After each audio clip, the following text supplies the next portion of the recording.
morning, everybody. I'm Sarah Morris, and I'm the Chief Principal Social Worker for Adults at North Northants Council.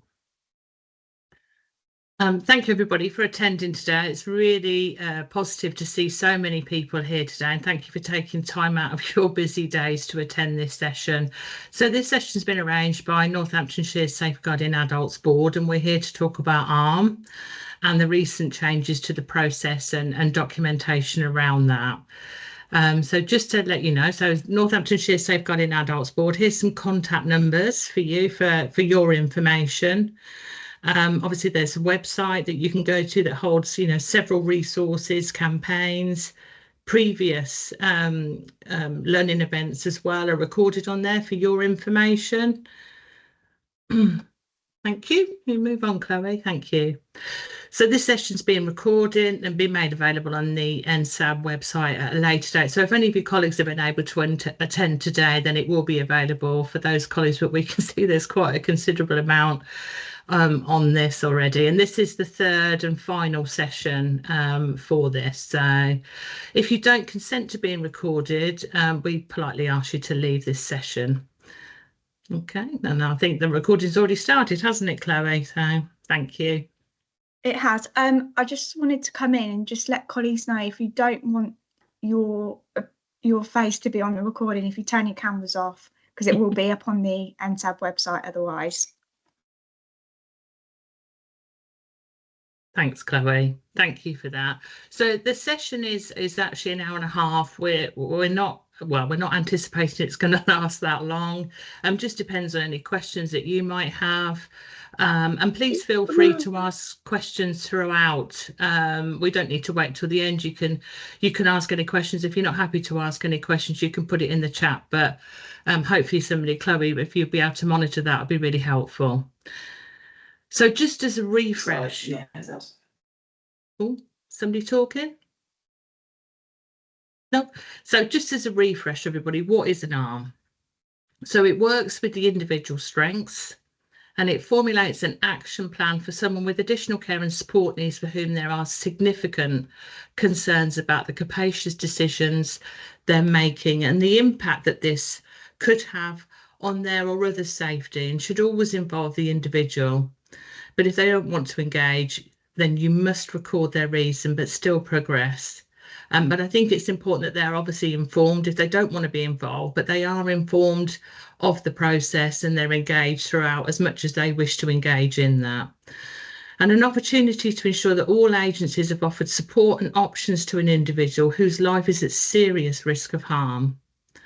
And an ARM identifies the responsibility for specific actions and mechanisms for review and re-evaluation of the action plan.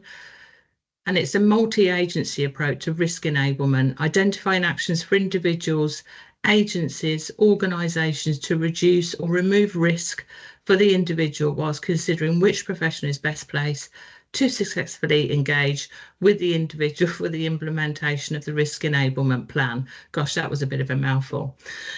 So obviously, it's, as it says, it's a multi-agency. It's important that those individuals who are involved with that adult are involved in that.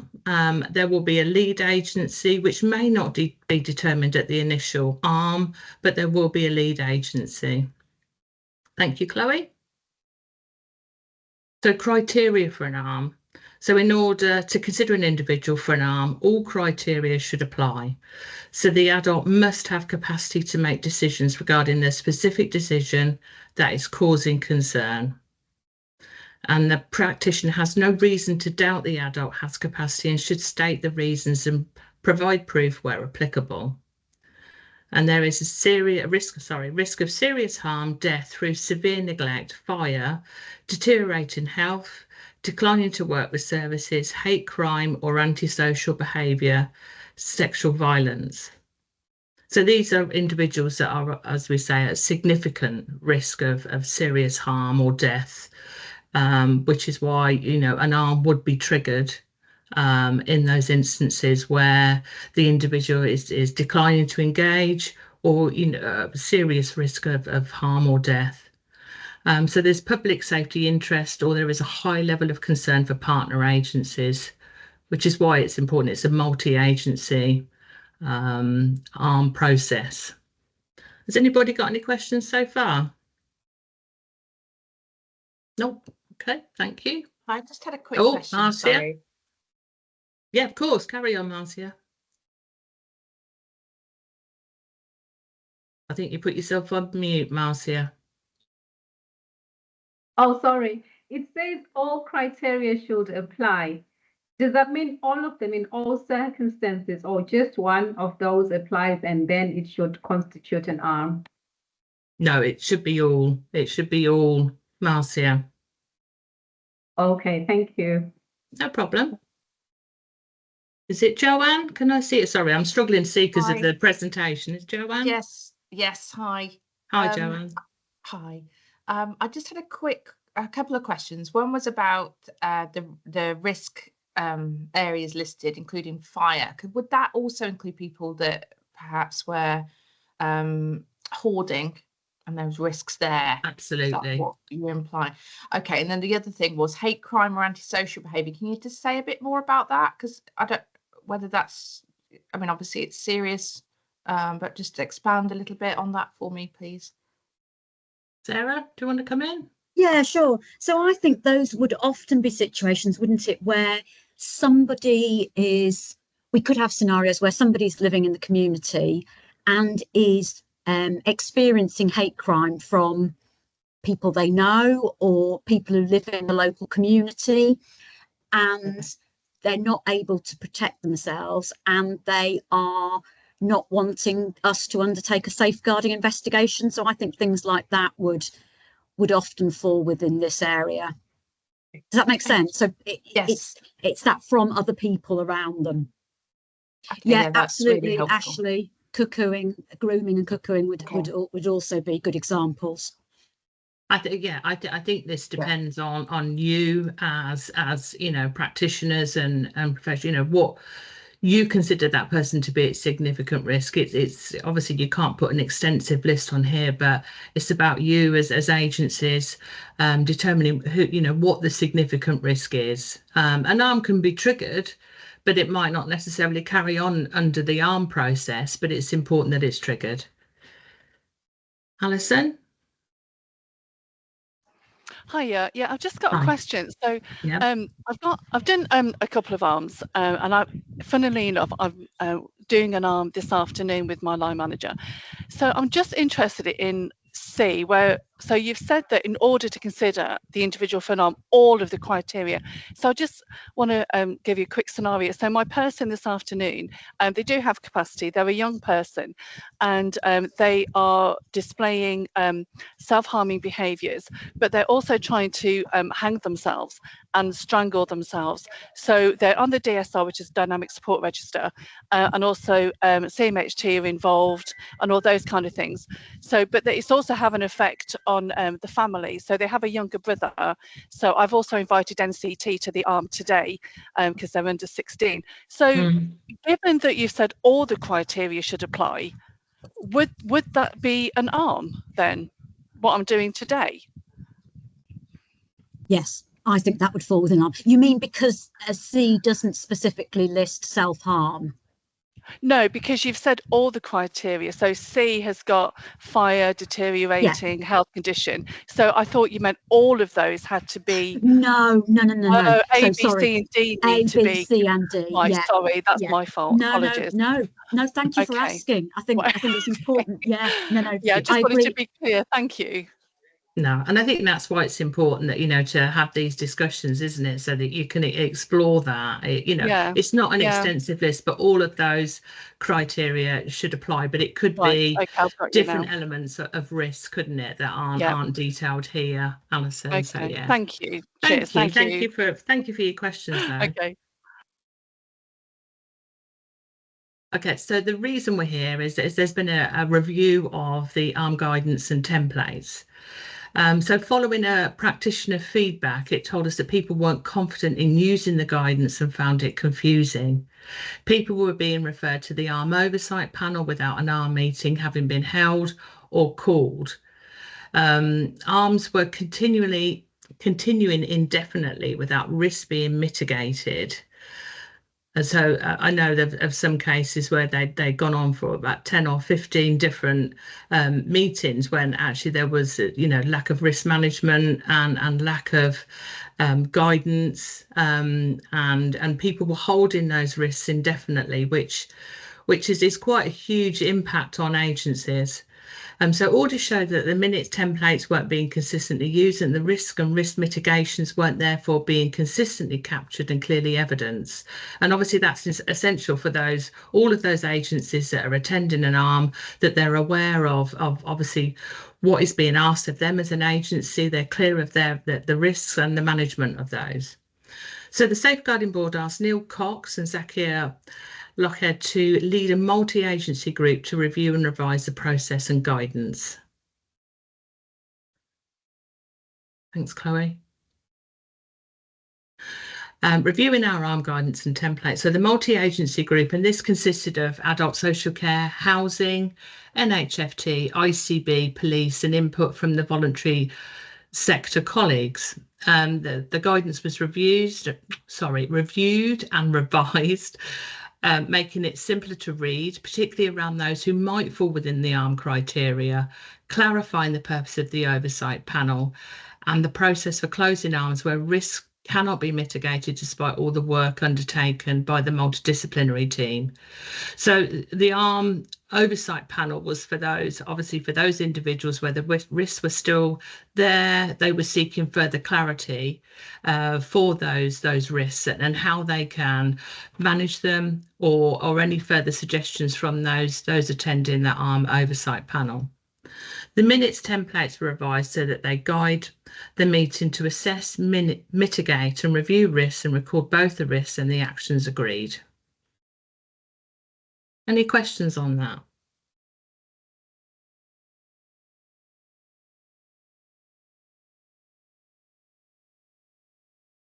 So I think you're handing over to me, aren't you, Kath? I am. Hayley just asked a question, and I think all of the templates, Hayley, I believe now are on the NSAB website.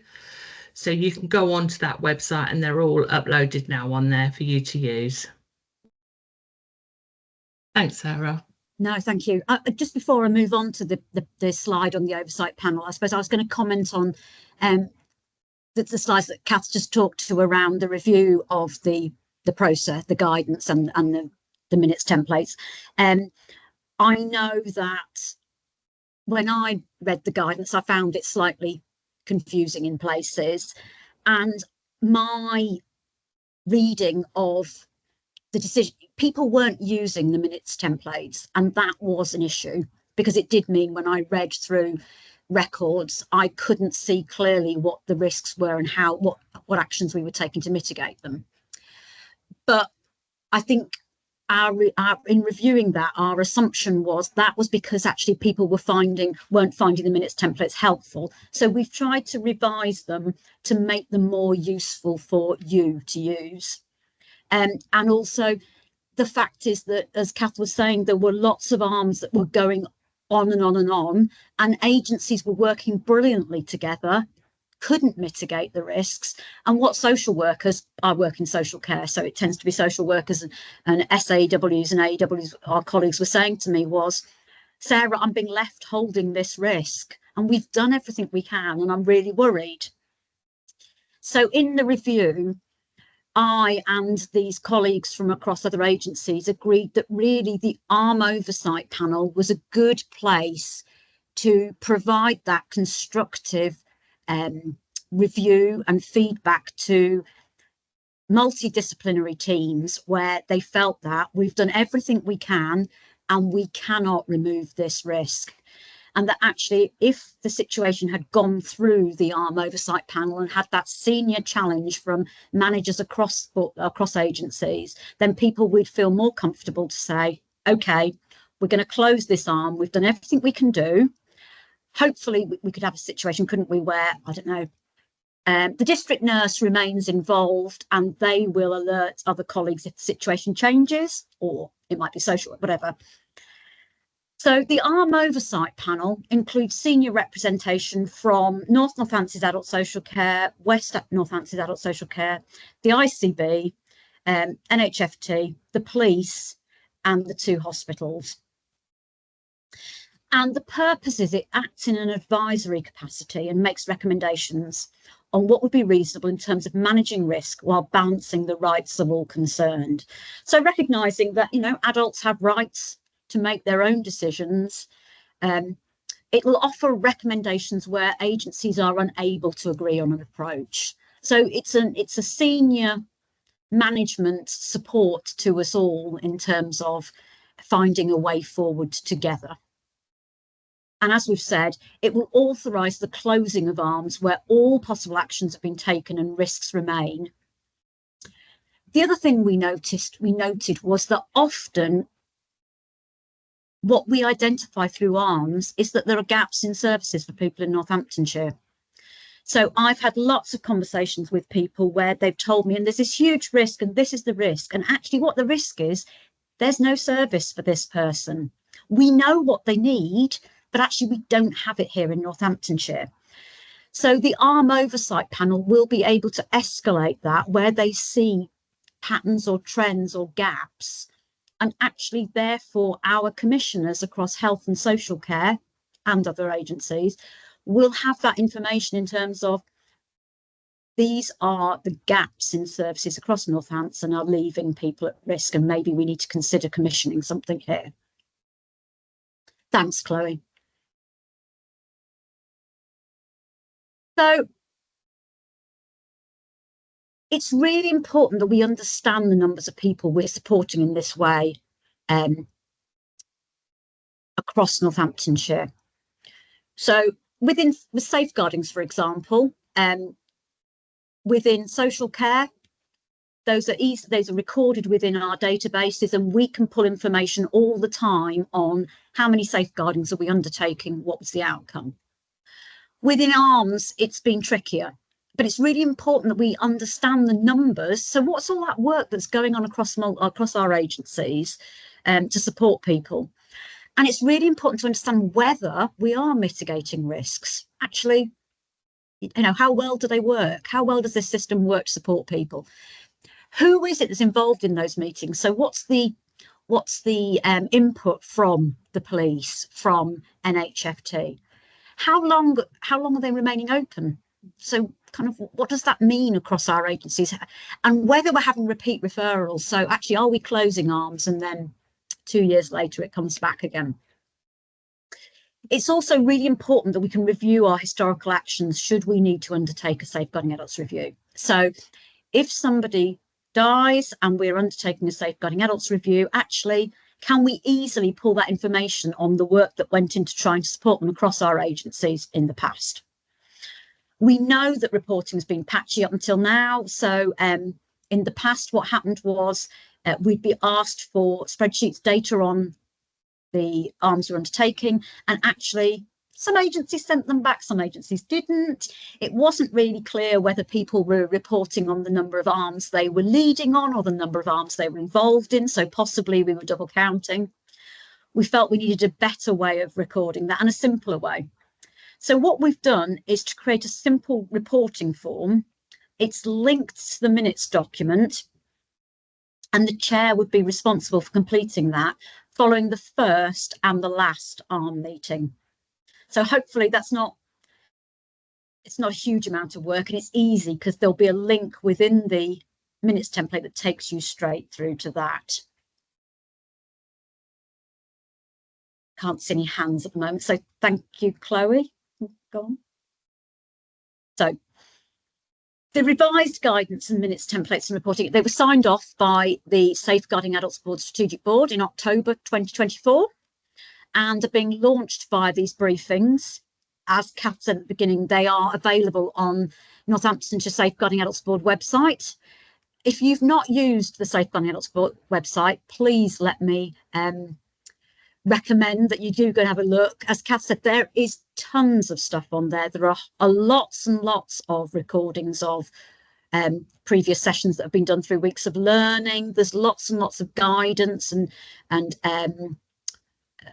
sort of very short guidance and briefings for you to have a quick look at. Really helpful.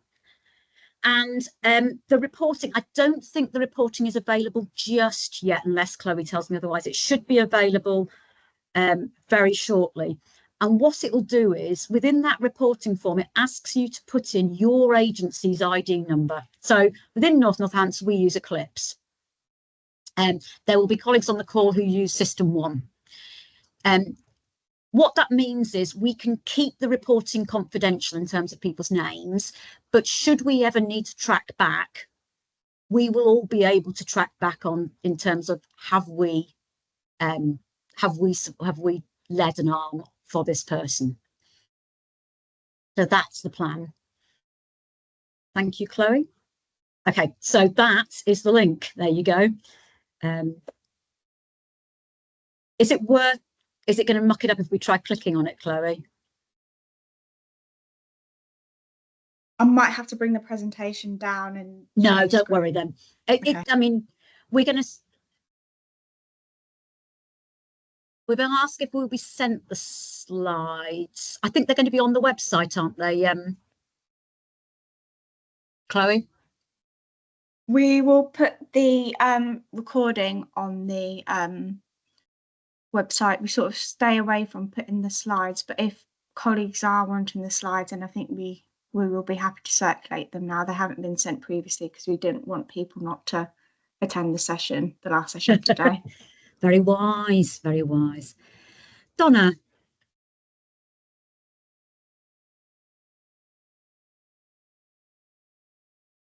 Oh, you're trying to come off mute? Yeah. Oh, there she is. I had a technical glitch with my mouse. While we've been talking, I've just been having a look at the NSAB website to try and follow the process as we're discussing it. And I've noticed that on the minutes forms, which are really, really simple and logical to follow, thank you, at the bottom it says that you now need to complete an ARM reporting form. Is that the same as the referral form that's on that section? That's the bit so that will be the link that I was just talking about. Sorry. Okay. Yeah, no, it's not. You can't click on it yet.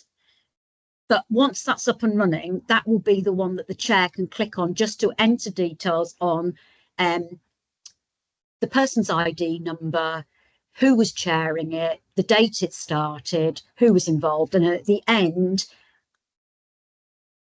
why we've closed it, were the risks mitigated. So that's just going to be that tracking way. Thanks, Sarah. That's all right. Thank you, Chloe. Can we? Oh, so there we go. So that was it. That was very short and sweet, wasn't it? But Kath and I are here if people have got questions. Is there anything else people wanted to ask about the new ARM process? It's not changed dramatically. It's still the ARM that we've all worked with. This is just about trying to simplify it slightly for people and make it more user friendly. And we just wanted to run in these briefing sessions just to highlight that to people.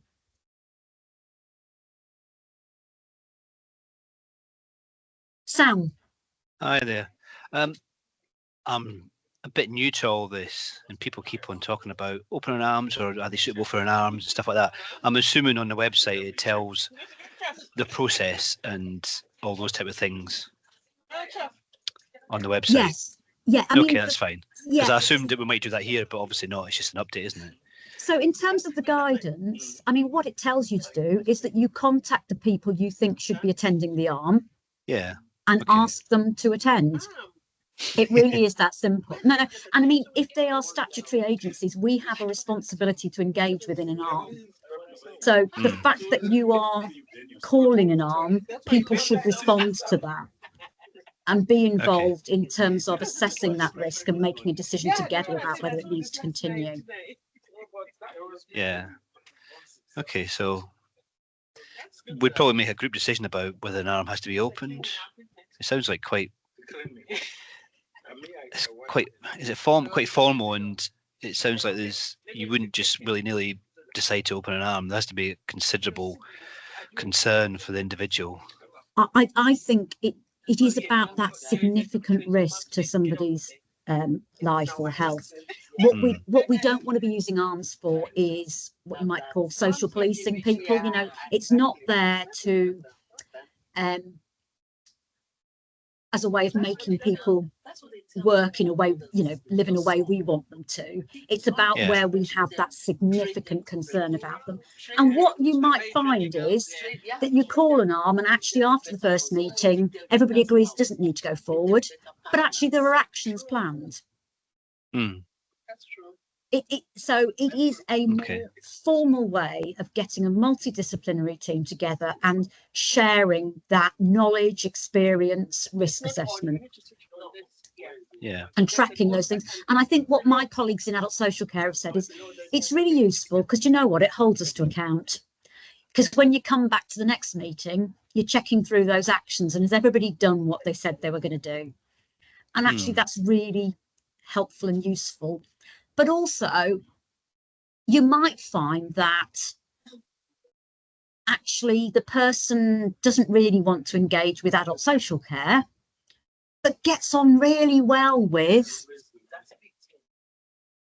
the nurse, or it might be something like the home care work, you know, the domiciliary care worker, home care workers going in. And actually we use that person's relationship to build the relationships across other agencies as well.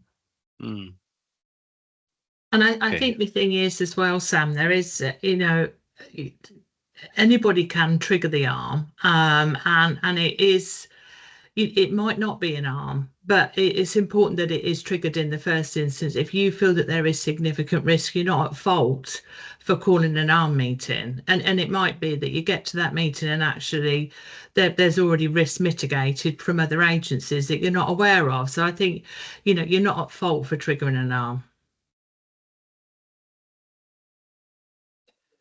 Yeah, thanks.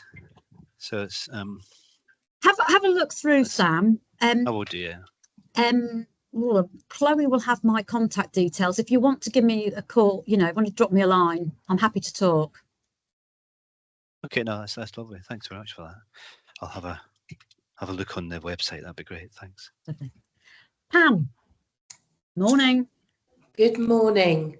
I'm here with my colleague Noreen, and from the learning disability team, we come across lots of situations where we could hold arm meetings, but what Noreen and I are just discussing now and struggling with a little bit is that we couldn't meet all that ABCD criteria. So do we just go ahead? I'm thinking of an example of a young man that we've been working with for over a year now, and he's not engaging with services, but there are so many risks, different elements. So which bit are you feeling it doesn't meet? Let's go back again. Oh, thank you, Chloe. Yeah, thank you, Chloe. Right, okay. So we know he's got capacity. We've got no reason to doubt because of the things he does and the things he says to us. We're not sure on the risk of harm and death and severe neglect. There's a lot going on in there. Like I said, there's the hoarding, there's the not paying of bills, these just is it a public safety interest? I don't know. Or that last one is, or there's a high level of concern from partner agencies. So I suppose my question in that situation would be yes, it is an arm if you and other agencies involved feel there is the risk is serious enough. That's what you're looking at. It's that threshold of serious harm. Yeah, I would say. So I suppose what you said a few minutes ago about is have it, and it doesn't matter if you get to your first meeting, then other people decide that it isn't, but you can mitigate some of those risks. I suppose it's just, it's about pulling everybody together, isn't it? And we can always have a multidisciplinary meeting anyway, can't we? You know, and have that multidisciplinary meeting and agree, does this meet the arm threshold? Or actually, are there steps we can take to keep it, you know, to support him below that threshold? Yeah. Okay, thank you. Thanks. Somebody else. Rosh, sorry, I can't see your whole name. Morning. I work in the complex discharge at NGH, and I was thinking of planning an arm meeting for a patient who is non-engaging. Now, my understanding so far in the arm is that you identify persons at risk, they meet all the 4 criteria, which this gentleman does. Mm-hmm. I was thinking that we need to fill in some form of like a referral form or something sent to you guys. So we don't need to do that, do we? We can just email partner agencies and just contact the arm. That's correct. Yep. So you can call an arm if you feel it's needed, and you can simply email them and say, these are the concerns, we want to call an arm. Okay. Yeah. All right. I'm just going to come back to Lisa's comment in thank you, Lisa. Yeah, absolutely. I mean, if the person is happy to have to work with us on a safeguarding, absolutely. Okay, thank you. Mark. Yeah, good morning. Mark Hopkinson with Northamptonshire Police. I'm the lead for MASH and adult child safeguarding for those that don't know me in the meeting. So I sit on the NSAB panel, so I'm part of this, and I want to try and tidy up just maybe a couple of concerns, because we're hearing from a number of different people similar concerns around actually the thresholds for this. Please don't get too bogged down in that. I think it was Pam just now mentioned, I'm not sure. It seems to fit it, I'm not sure.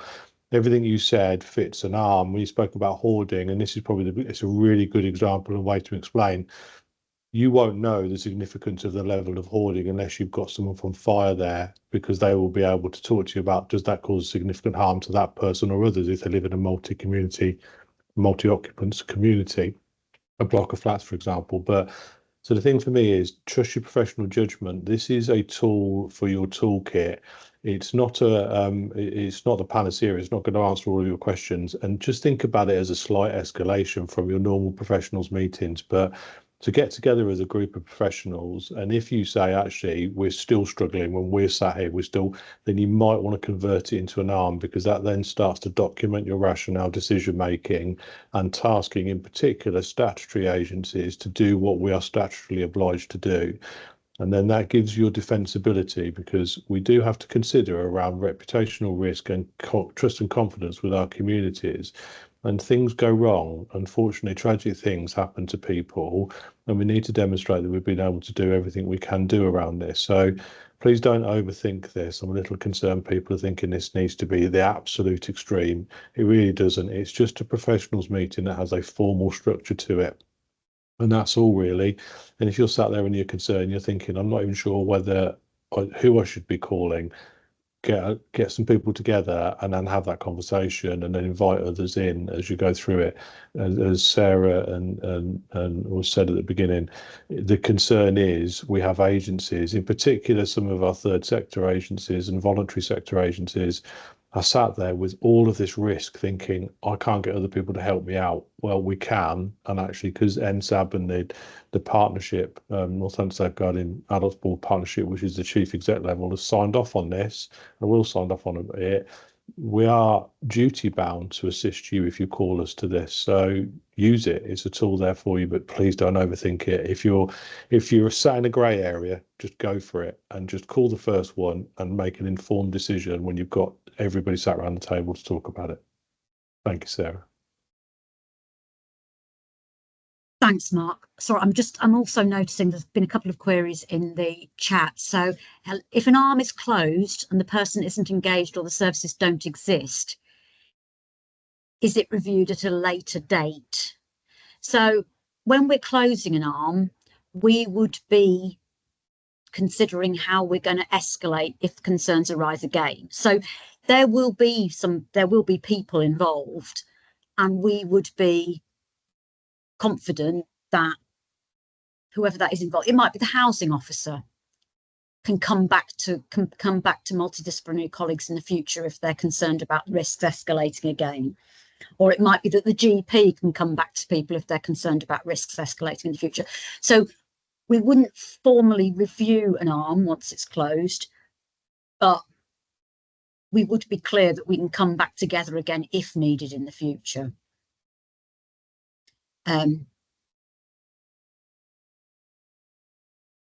I think Yes. somebody's also asked Yeah. about capacity as well, haven't Yeah, they? and Lisa's answered that. Thank you, Lisa. Yeah, absolutely. So if somebody doesn't have capacity, but those risks are there, we would use safeguarding a section 42 in an inquiry. So Roshna's asked, once an arm is initiated by a nurse in the hospital, who'd be responsible for carrying that over in the community? You would have that conversation within the arm as to who's the most appropriate agency to pick that up and take that on. And Alison, if the arm doesn't resolve the risks, so this is this new bit that we've brought in, this new guidance we brought in with regards to the oversight panel. If the multidisciplinary team responsible for the arm can show the oversight panel that they have done everything they can do to resolve the risks, but they do remain, then the oversight panel would sign off on closing that arm. Again, as I commented before, hopefully with the proviso that the people who remain involved will escalate it back again if things change and we need to have another look at it. Mark. Yeah, I've previously chaired an ARM, and this was prior to having the ARM Oversight Governance Board, which I also sit on, as a bit of a defence. And we closed an ARM, and there was significant risk remaining. And it is a really, really uncomfortable position to be in, especially when you're chairing it as a lead agency and you're sat around as a group of professionals, and you've reached a conclusion. There is nothing more that we can do to help this person. And that then links directly in with capacity, because actually as an adult, they have the right to make decisions. And if they make poor decisions, it doesn't mean that we can do something about it. And that's why the top criteria is really, really important, because if they don't have capacity, you have other legislation you can start to use to force action that will protect them. So you just need to keep revisiting it and being sure that they have specific capacity relating to the specific actions or omissions that is creating the harm, because obviously capacity is dynamic and covers different strands of people's lives.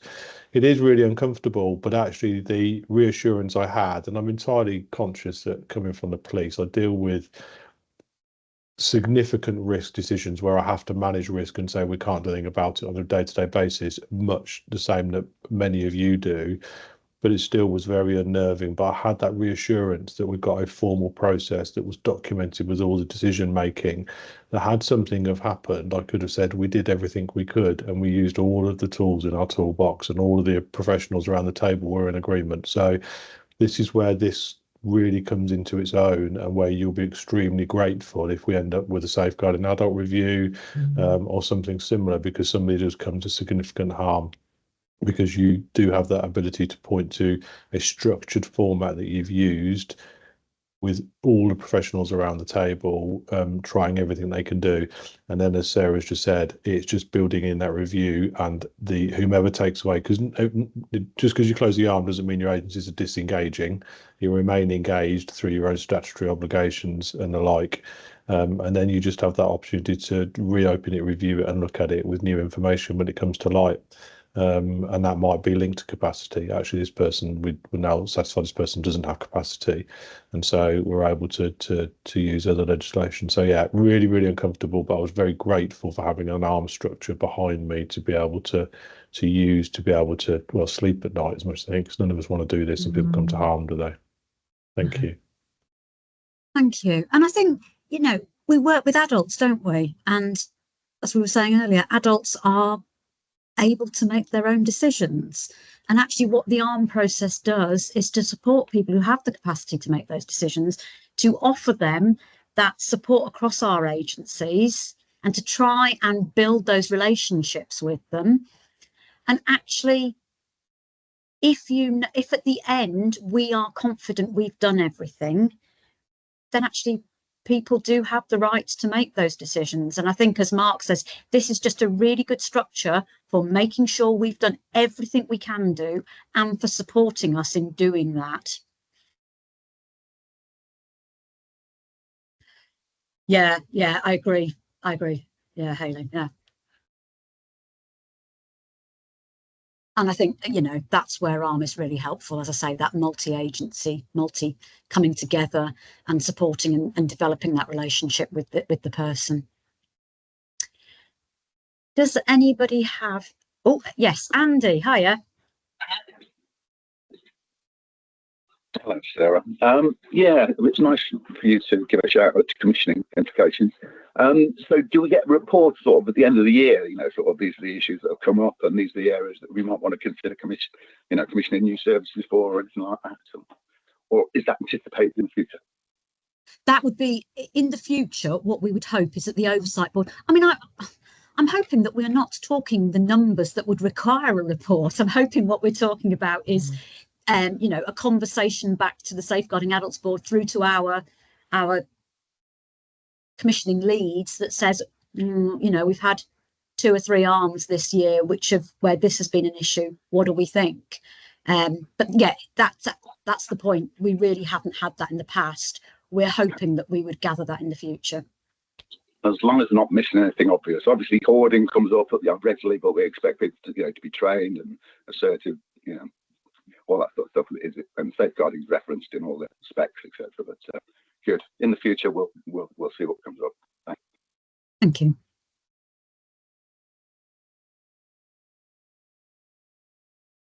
Hazel. I won't remove my mic. Sorry, I've been talking. All right. It's just a question. Actually, been doing an arms recently. I haven't closed it off, because the person might be doing some rehab work. But we'd had a few, and I think we had got to the point. Well, I certainly felt we got to the point where we had, you know, the other agencies. We have done all we can to, you know, mitigate, manage, and all that sort of thing. And some of the behaviours still exist. I'm just thinking, you know, you mentioned the oversight panel, and I'm just thinking whether I should have, because what I did say, we'll see how, you know, the person gets on with this rehab placement, and then we could come back after that and see. But I'm wondering if perhaps an oversight panel would be best in this position, or do I leave it as I've left it really? Because it's not closed, or should I close it? Well, I can't offer advice on a specific situation today, but I mean, what I can say is, I think that's you'd want to have that conversation as a multidisciplinary team. So I think you're fine to have kept it open at the moment, come back and review it.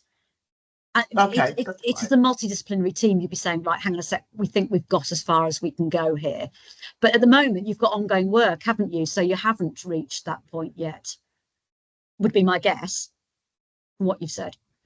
Well, yeah, because somebody, you know, she's been offered she's offered placement, but, you know, it's one of these of agreeing and then not agreeing and then agreeing. So we kind of going backward and forward, or dropping out of things, starting things and then dropping out. So it's a little bit of that. But no, that's fine. But when you mentioned the oversight panel, I just wondered then, I thought, oh, maybe that's where I should have been going. But well, I think you go there once you get to a point where you think we've done everything we can do and there are still risks here.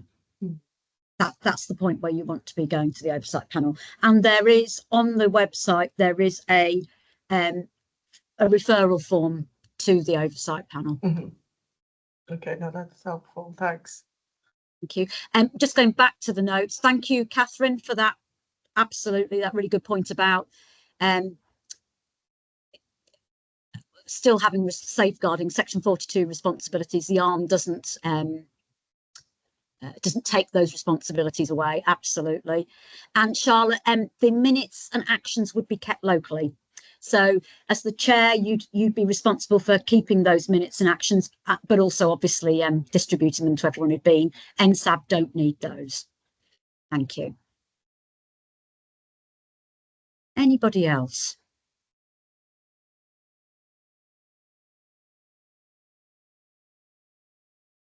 No? Fantastic. Thank you so much for your time today. I think there was there an the lovely evaluation QR code. Thank you. It'd be really it's really helpful for us and across NSAB to understand whether the briefing events we put on are actually useful. You know, we want to be able to show that what we're doing is having an impact and supporting people. So please do just take a couple of minutes to complete that. That would be brilliant. Otherwise, thank you so much for your time this morning, and have a good rest of your Friday and a fantastic weekend. Thank you. Thank you, everybody. Have a good day.